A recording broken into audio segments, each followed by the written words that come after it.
नमस्कार, सुदर्शन न्यूज देख रहे हैं आप। आपके साथ हम तीनों आ चुके हैं लेकर आपका फेवरेट शो पक्ष विपक्ष, जहां पर खबर होती है, पक्ष विपक्ष, आकलन और विश्लेषण भी होता है। आपके साथ मैं हूं लावनी विनीत और मेरे साथ है मेरे सहयोगी। नमस्कार, मैं हूं आपके साथ शिवम दत्त मेहता और मेरे साथ है मेरी सहयोगी। नमस्कार, मैं हूं आपके साथ निम्मी सिन्हा। चलिए लावनी और निम्मी, शुरुआत करते हैं खबरों की। आम आदमी पार्टी से जुड़ी ये बड़ी खबर आपको बता दें।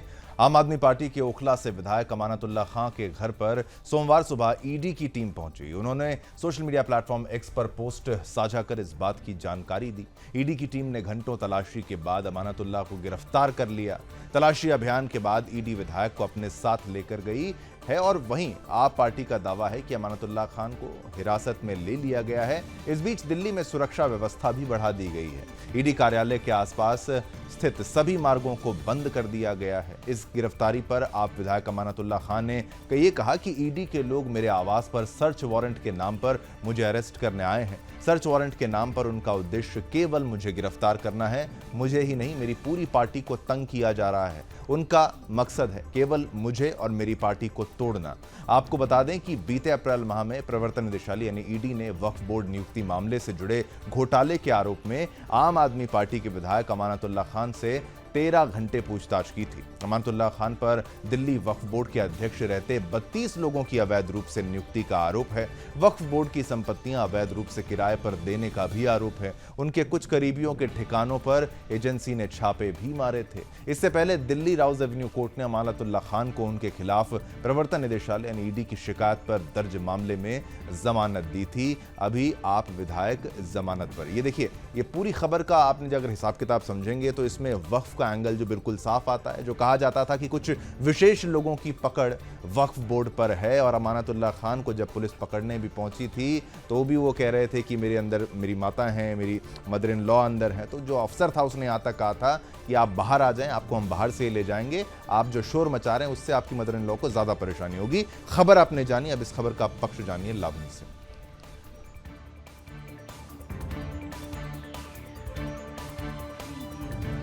धन्यवाद शिवम। आइए अब इस खबर के पक्ष की तरफ चलते हैं। आप विधायक अमानतुल्लाह खान के घर पर ईडी की तलाशी पर दिल्ली के मंत्री सौरभ भारद्वाज की प्रतिक्रिया आई है। उन्होंने कहा कि केंद्र सरकार खुलेआम गुंडागर्दी कर रही है। वक्फ बोर्ड में भर्ती से जुड़ा एक घिनौना मामला, उस मामले में बोर्ड के तत्कालीन चेयरमैन और हमारे विधायक अमानतुल्लाह खान को आरोपी बनाया गया। सबसे पहले तो 2016 में हल्ला मचा कि एसीबी जांच कर रही है।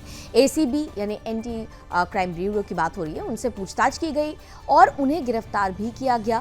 फिर उसी एसीबी मामले की कोर्ट में धज्जियां उड़ गई जब कोर्ट ने उन्हें जमानत दे दी और कहा कि आपके मामले में ऐसा कोई आरोप है ही नहीं कि पैसे के लेन देन के आधार पर किसी को नौकरी दी गई। तो अब उसी मामले में तीसरी एजेंसी कैसे आ गई है? ईडी ने छापा मारा और पूछताछ की। आपको याद होगा कि रात के 11:30 बजे तक पूछताछ चल रही थी। केंद्र सरकार अपने राजनीतिक प्रतिद्वंदियों के खिलाफ एजेंसियों का दुरुपयोग कर रही है। अब इस खबर का विपक्ष क्या कहता है, आइए जानते हैं मेरी सहयोगी निम्मी से।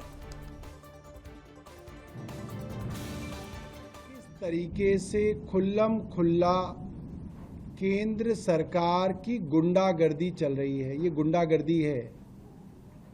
एक सड़ा गला मामला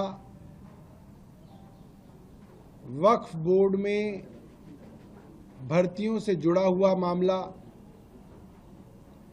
उस मामले के अंदर वक्फ बोर्ड के उस समय के चेयरमैन और हमारे विधायक अमानतुल्लाह खान साहब को आरोपी बनाना, पहले शोर मचाना 2016 में कि एसीबी जांच कर रही है। एसीबी ने पूछताछ की, एसीबी ने गिरफ्तार भी किया और फिर उसी एसीबी के मामले के परखच्चे कोर्ट में उड़ गए जब कोर्ट ने उसको जमानत दी और कहा कि आपके इस मामले में कहीं पे भी ये आरोप नहीं लग रहा कि पैसे के लेन देन के आधार पे किसी को नौकरी दी गई। भाई, नौकरी के अंदर यही तो गड़बड़ी की आप बार बार आरोप लगा रहे हैं कि पैसे लेके लोगों को भर लिया गया। और एसीबी के मामले में कोर्ट ने साफ साफ कहा कि ऐसा तो कोई सबूत है ही नहीं, कोई ऐसा मामला ही नहीं है कि कहीं पे भी इलीगल ग्रेटिफिकेशन हुआ हो। खैर, आप वही बासी स्टोरी चलवाते रहे, कभी अखबार में चलाया, कभी टीवी में चलाया, आपने बदनाम किया एक विधायक को। वो विधायक दोबारा से रिकॉर्ड मतों से फिर जीत के आया और फिर इनकी छाती पे बैठ गया। अब देखिए, इस पूरे खबर पर विपक्ष का क्या कहना है ये आपको बताते हैं। इस गिरफ्तारी पर दिल्ली बीजेपी अध्यक्ष वीरेंद्र सचदेवा का भी बयान सामने आया। उन्होंने कहा है कि आम आदमी पार्टी में एक लंबी जमात अपराधी और भ्रष्टाचारियों की है और जब इन पर कार्रवाई होती है तो ये लोग चिल्लाने लगते हैं। तो देखिए, यहाँ पर बीजेपी सीधा आप पार्टी पर हमला करते हुए ये कह रही है कि जितने भी अपराधी और भ्रष्टाचारी हैं वो सभी आम आदमी पार्टी में शामिल हैं, क्योंकि इससे पहले भी शराब नीति मामले में मनीष सिसोदिया से लेकर खुद आम आदमी पार्टी और दिल्ली के मुख्यमंत्री केजरीवाल पर भी आरोप लगाए गए और अब ये जो आरोप है अब अमानतुल्लाह पर भी लगाया जा रहा है, जो कि आम आदमी पार्टी के विधायक हैं। और यहाँ पर उन पर एक आरोप नहीं बल्कि वक्फ बोर्ड को लेकर सरेआम 3 आरोप लगाए जा रहे हैं, क्योंकि यहाँ पर कहा जा रहा है कि 32 लोगों की उन्होंने गैर तरीके से उनकी ज्वाइनिंग कराई है, उनकी भर्ती कराई है। इसके अलावा उन्होंने वक्फ बोर्ड की संपत्ति को बहुत ही गैर कानूनी तरीके से उसे किराए पर चढ़ाया है। इतना ही नहीं, तीसरा ये भी उन पर आरोप लग रहा है कि उन्होंने फंडिंग से भी छेड़छाड़ की है। तो उन पर कुल मिलाकर 3 आरोप यहां पर लग रहे हैं।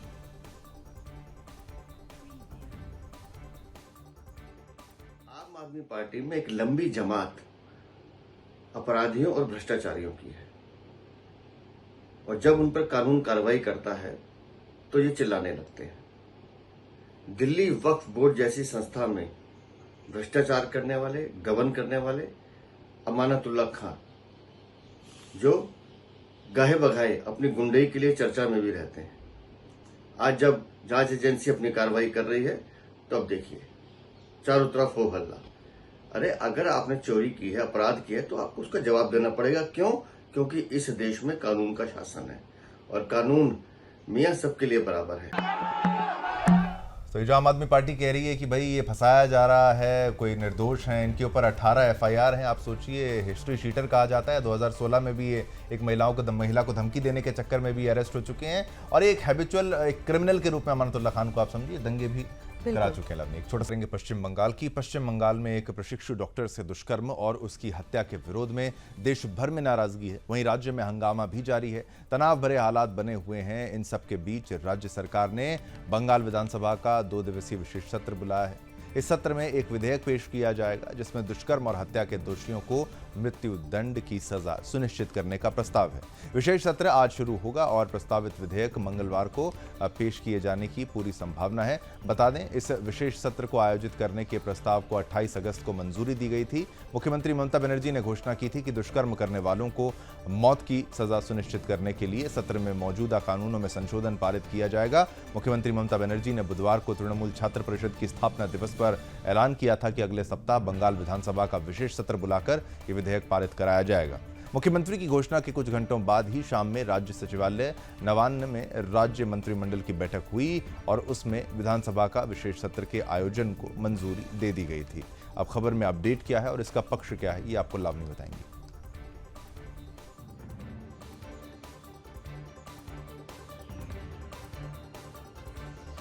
तो इस खबर का पक्ष ये कह रहा है कि टीएमसी के स्थापना दिवस पर सीएम ममता बनर्जी ने कहा था कि उनकी सरकार एंटी रेप लॉ बनाएगी जिससे ऐसे मामलों के आरोपियों को मौत की सजा मिले।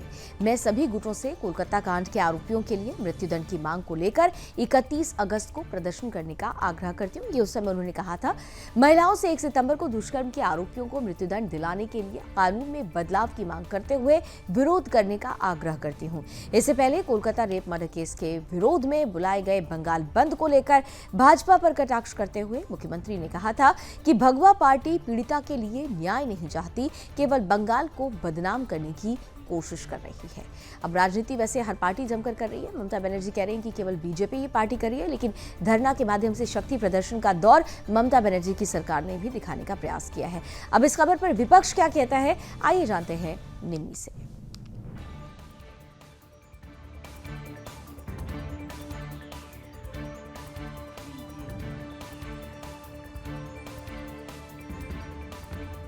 चलिए इस खबर का पूरा विपक्ष आपको समझाते हैं। इस मामले को लेकर जेडीयू के राष्ट्रीय प्रवक्ता राजीव रंजन प्रसाद ने कहा कि ममता बनर्जी अब तक क्या कर रही थी। उन्होंने सवाल उठाया, उन्हें सत्ता में रहते हुए 1 दशक से अधिक समय हो चुका है। 48,000 यौन उत्पीड़न के मामले पश्चिम बंगाल में लंबित हैं। केंद्र सरकार के बार-बार निर्देश के बाद भी पर्याप्त संख्या में वहां पॉक्सो कोर्ट या जो फास्ट ट्रैक किया जा सके उस पद्धति को लेकर बहुत ज्यादा काम नहीं हुआ है। तो देखिए यहां पर लगातार जो विपक्ष है वो टीएमसी पर, वो ममता बनर्जी पर ये आरोप लगा रही है कि अब तक ये जो 48,000 मामले हैं इस तरह के, उसमें पॉक्सो कोर्ट के तहत या फिर फास्ट ट्रैक कोर्ट जिसमें कि जल्द से जल्द कार्रवाई करके आरोपी को सजा दिलाई जाती है, इस तरह की कोर्ट में इस तरह की पद्धति पर अब तक काम क्यों नहीं किया गया, ये विपक्ष बड़ा सवाल खड़ा कर रही है।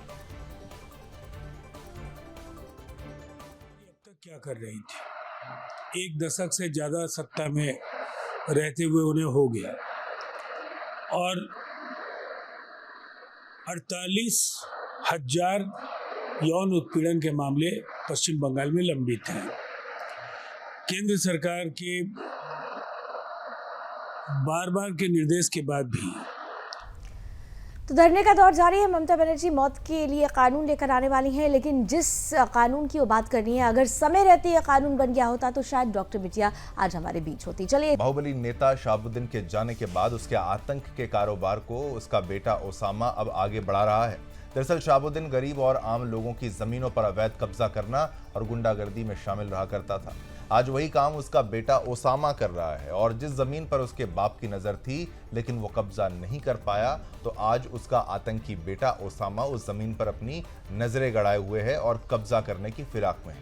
आपको बता दें कि रिटायर्ड प्रोफेसर शरद चंद्र सिन्हा की जमीन पर ओसामा कब्जा करना चाहता है। 24 अगस्त को ओसामा के शूटरों ने उस जमीन पर भाड़े से अपने दुकान चला रहे दुकानदार को जमीन खाली करने और जान से मारने की धमकी देकर लोगों को डरा धमका वहां पर रहा है। आपको बता दें कि साल 2002 में शरद चंद्र ने अनीसाबाद में ये ज़मीन खरीदी थी, लेकिन साल 2011 में उनकी ज़मीन पर शहाबुद्दीन की नज़र पड़ गई। तब से ही उसका परिवार उस ज़मीन पर कब्जा करना चाहता है और इस इलाके में आसपास मुस्लिम आबादी बसी हुई है। अब इस खबर को जाना है, इसका पक्ष जानिए लावनी से।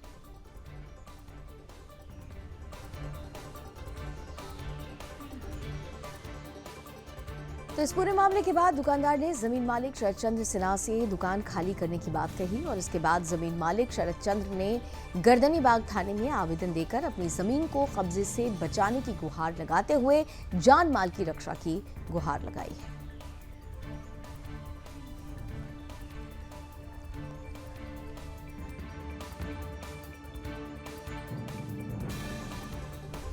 चलिए, इसी के साथ पक्ष विपक्ष में इतना ही। मुझे यानी शिवम दत्त मेहता, मेरे साथ लावनी और निमी, हम तीनों को आज्ञा दीजिए। लेकिन रात को 8 बजे आपको देखना है सहपरिवार जागो, युवा पत्रकार प्रदोष सुरेश चौहान जी के साथ।